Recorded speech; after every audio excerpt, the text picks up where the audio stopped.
Maintenant, on va passer au troisième type des matrices remarquables, ce qu'on appelle les matrices symétriques et les matrices antisymétriques.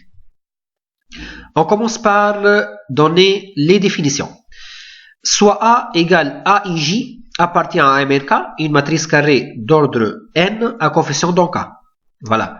Donc ici, attention, donc pour les matrices symétriques et antisymétriques, on va prendre les matrices carrées, d'accord? Donc je vais dire ensuite pourquoi on va choisir exactement des matrices carrées d'ordre n. La première définition, on dit que A est symétrique si transposé de A égale A. D'accord? Et donc ici, déjà, quand vous le voyez, c'est pourquoi déjà on a pris des matrices carrées d'ordre n. Parce que transposé de A, donc les colonnes va devenir des lignes, et les lignes vont devenir des colonnes, doit être égal à A. Donc c'est pourquoi il faut prendre dès le début A carré, d'accord, pour avoir nombre de lignes égale nombre de colonnes et pour pouvoir parler de transposé de A égale à A. Donc A est dite symétrique si sa transposée égale elle-même, c'est-à-dire en termes de coefficient, on doit avoir AIJ égale AJI. D'accord? AIJ égale AJI, quel que soit IJ compris entre 1 et n. L'ensemble des matrices symétriques d'ordre n, on va le noter par SNK. Ça, c'est l'ensemble des matrices symétriques.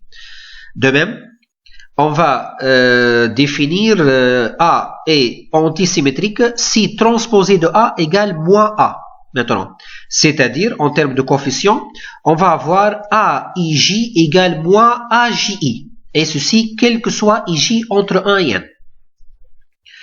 Et l'ensemble des matrices antisymétriques d'ordre n, on va le noter par ANK. Voilà. Donc, on a SNK, c'est l'ensemble des matrices symétriques, et ANK, c'est l'ensemble des matrices antisymétriques. L'ensemble des matrices symétriques, c'est celui qui vérifie transposé de A égale A, et l'ensemble des matrices antisymétriques, c'est celui qui vérifie transposé de A égale moins A. Comme remarque, si on va prendre A une matrice antisymétrique, c'est-à-dire, d'après ce qu'on a vu précédemment, AJI égale moins AIJ. Et ceci, quel que soit IJ. Donc, en particulier pour I égale à J.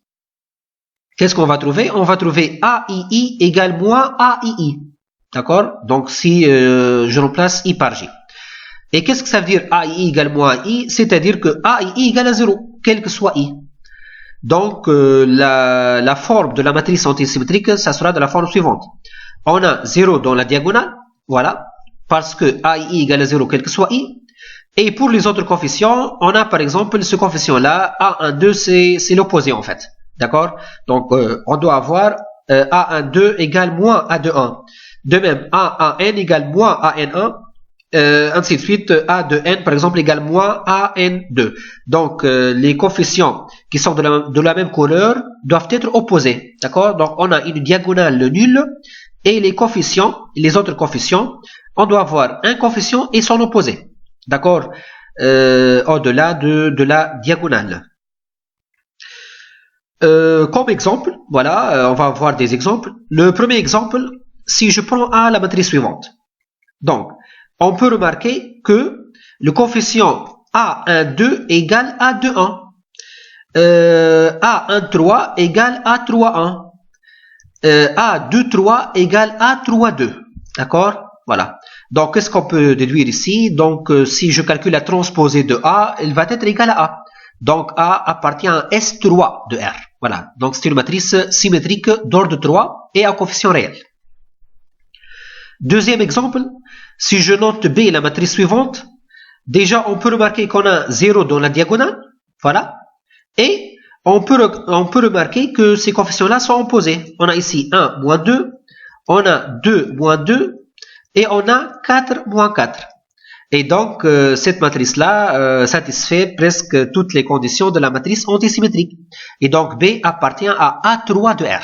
C'est-à-dire, c'est une matrice antisymétrique d'ordre 3. Si je passe à un troisième exemple. Toute matrice diagonale est une matrice symétrique. En effet, si je calcule le transposé de D, si je pose D, cette matrice diagonale, égale à D. transposé de D égale à D. Et on a fait ça, on a fait cette propriété-là lorsqu'on a parlé de la transposée. Donc, transposé de D égale à D, et par suite, D est une matrice symétrique. Je passe au quatrième exemple.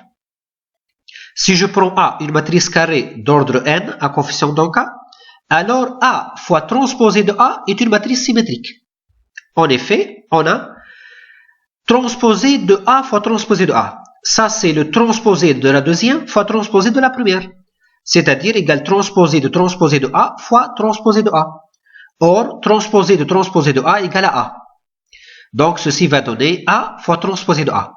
Donc, vous remarquez que transposé de A fois transposé de A égale A fois transposé de A. Donc, A fois transposé de A, c'est une matrice symétrique puisque son transposé égale elle-même. De même, si je calcule transposé de A fois A, je vais trouver égal transposé de A fois A. Donc, on peut déduire aussi que transposé de A fois A est une matrice symétrique. Je passe à un cinquième exemple. Soit A appartient à MLK. Transposé de A plus A est une matrice symétrique. En effet, si je calcule transposé de A plus A, en utilisant la linéarité de l'application transposée, on va avoir transposé de A plus transposé de A. Or, transposé de A égale à A. Donc, ceci va donner transposé de A plus A égale A plus transposé de A. Et donc, vous remarquez que transposé de A plus A égale, en fait, sa transposée égale elle-même. Donc, c'est une matrice symétrique. De même, transposé de A moins A est une matrice antisymétrique.